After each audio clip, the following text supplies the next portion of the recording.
Hello, peoples of the tube, and welcome to the final installment, for now, the last episode of Ohmydinosare Story Corner!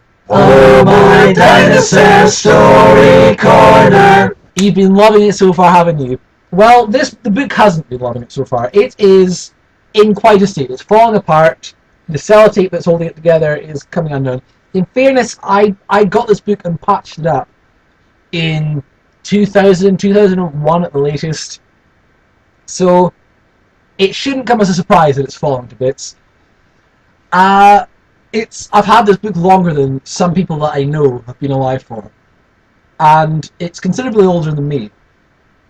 Quite how it got into, I mean, it did used to belong to my school, my old primary school. We're chucking out old books, and I salvaged this one out the bin.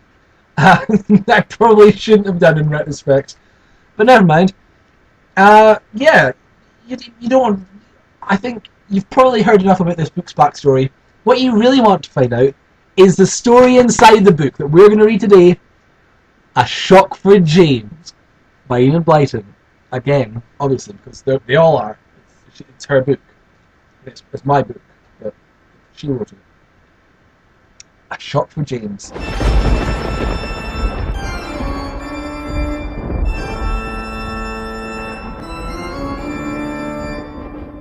Is there an illustration in this one? I kind of missed the boat. No. Oh my goodness, this one's so short! Ah!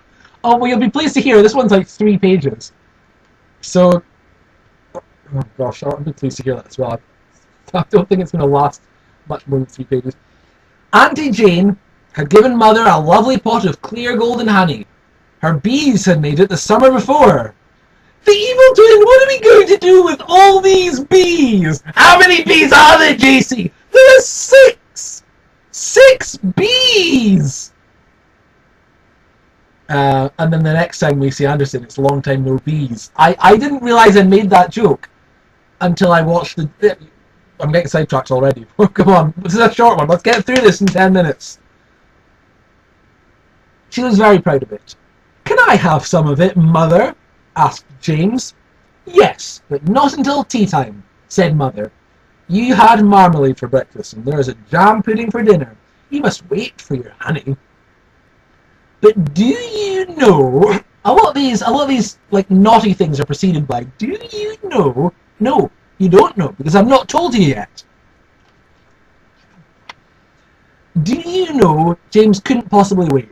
He watched to see where Mother put the honey, and the jar went into the larder on the top shelf, where jams and bottled fruits were kept. What a surprise. Bottle? Who puts fruit in a bottle?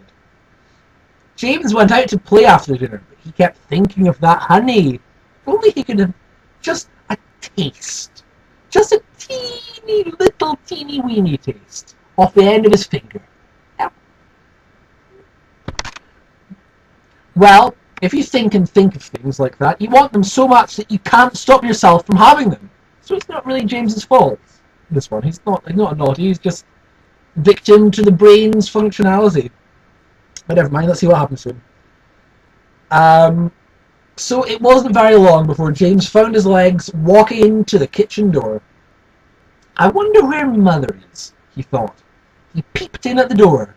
Mother wasn't there. She was upstairs, putting on her new frock. Is that a new frock she's got there? No. James slid inside the door and looked at the larder door opposite. It was fast shut. It wasn't slow shut, it was fast shut. It was shut. It wasn't shut. It was shut. His legs took him to the larder. His hands opened the door, though all the time his mind was saying, shouldn't do this, I shouldn't do this. William picked up the book and began reading. All the time his mind was saying, I shouldn't do this, I shouldn't do this. But James, we always end up doing the things we shouldn't do. That's why there's 4 of these videos. He got into the larder, he looked up at the shelf, it was too high to reach. He didn't like to get a chair in case he made a noise, and Mother came down to see what he was doing. If I go outside and stand on the box there and push the window open, I believe I can just get my arm along the shelf and reach that honey, thought James. So he shut the larder door and ran outside. He stood on the box. So little of this left. Stood on the box there and put... What box? Just a box. Is that a cardboard box? Is that a wooden box? We don't know. Why are we... They talk about the box as if we're going to... It's a definitive article. He stood in the box there and pushed at the larder window. It slid open. James put in his arm. Yes! He could just reach nicely along the shelf. He got hold of the honey pot and took off the lid. He dipped his finger into the honey. My word, it was good. He dipped in again and licked. And again. A little honey bee came flying by and smelt the honey. It flew in at the window at once and buzzed around the honey pot. Go away, bee, go away, said James crossly. He dipped his finger into the pot again and was just going to lick it when the bee flew straight onto it. James very nearly put the bee into his stomach. It says mouth. I don't know why I said stomach. Just put it straight. That's how you eat bees. Expert advice from a professional bee eater. He was so frightened that he hit at the bee with the honey pot, which was in his left hand. The pot struck against the windowsill and broke. You gimboid! What's wrong with you? The pot struck against the window. Oh, I've said it already. Honey poured all over James's hand and arm, and some went on his jersey. Not his jersey! The bee flew off to tell its friends about the lovely honey. Bees don't go off looking for honey, they make honey. They look for pollen. Is this like really backwards bees? James jumped down off the box in fright. Now what would Mother say? He would throw the broken pot onto the rubbish heap, wash himself, and say nothing. Wasn't he a bad little boy? Not really. No, I feel like this is quite... Apart from the stupid bit where he broke the jar, he's the most sort of understandable of the, you know, what's the word I'm thinking of? The relatable. He's the most relatable. But it's like this is what anyone would do. No one who breaks a steals honey and then admits to it. You said yourself it wasn't his fault that he took the honey. So, you know, he's kind of worked himself into a corner here. I don't think it's really his fault. So, you know, stop hating on James. He's an okay lad. Mess. This book this is just terrible. I'm going to have 2 smaller books by the time I finish the video. But before he could do anything, back came the bee with dozens of brothers and friends and relations. Or just a lot of other bees. I don't think you really need to specify whether they're friends or brother or relations. I don't think bees really think like that. They swarmed around James in glee. In the TV show Glee. Humming happily. Honey, honey, how he thrills me. No. Honey, honey, how lovely.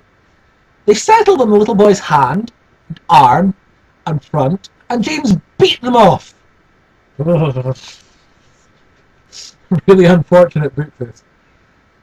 Go away! Go away! He shouted. I don't want you! I don't want you, bees! I don't want you! But the bees didn't understand. James ran away right round the garden, but the bees flew after him in a crowd. Then James smacked at them again, and one little bee stung him on the thumb, and another stung him on the neck. How he yelled! I mean, they died, so it's, you know, they're the ones that are losing out in this adventure. He rushed indoors to Mother, and the bees flew after him. James banged the door and ran into the hall, banging the hall door behind them too. Mother came downstairs in alarm. I've been stung! I've been stung! wept James. Oh, come on, we're a little bit left. I can do this within 10 minutes. Mother looked at him, and she saw the honey on his arm in front. You can't complain about being stung, James, she said. You've been after the honey, and the bees are after it too. Why shouldn't they do what you do? I'm not a bit sorry for you. Well, we'll screw you. She put some lotion on the stings and washed the honey away, but she didn't say she was sorry or comfort poor James. He did feel dreadful. He was so ashamed of himself. He has taken all the money out of his money box now, 1 shilling and 6 pennies. So that's about, what, like 20p? And he's going to buy a new pot of honey for Mother. He thinks he will feel a bit better then. And I don't suppose he'll steal any of that, do you? Why not? He bought it. He should eat the lot. So that was a shock for James. It was mercifully short. We are just approaching the 10-minute mark. Obviously, it's slightly more than that with the title sequence. 10 minutes now. So that was the shortest one. It was like, what was that, 4 pages? It was shocking. But shockingly short. Short and sweet like honey. Honey is always short. That is it. Starting sometime in the next 7 days, we have Christmas week. Like I said before, I've got all this to run through. I won't have a beard because I film these in a block. So obviously, if I've not shaved for one, I've not shaved for any of them. But I hope you enjoyed. I know you didn't enjoy it. You didn't enjoy that at all. You hated it. You complained all the way through. Like, oh, I've watched one. I'm not watching the rest. Blah blah blah blah blah. I don't care. At least I've got this done. At least now we can push on for the next month. I'll film Christmas week. I hope. If I haven't finished Christmas week by the time this video goes up, here is a title card to tell you so. Or what are you reading just now? Does it say I did it? Does it say I didn't do it? I don't know. I can't see it. I've not edited this video yet. Thank you for watching and have a nice day. Tell me a story.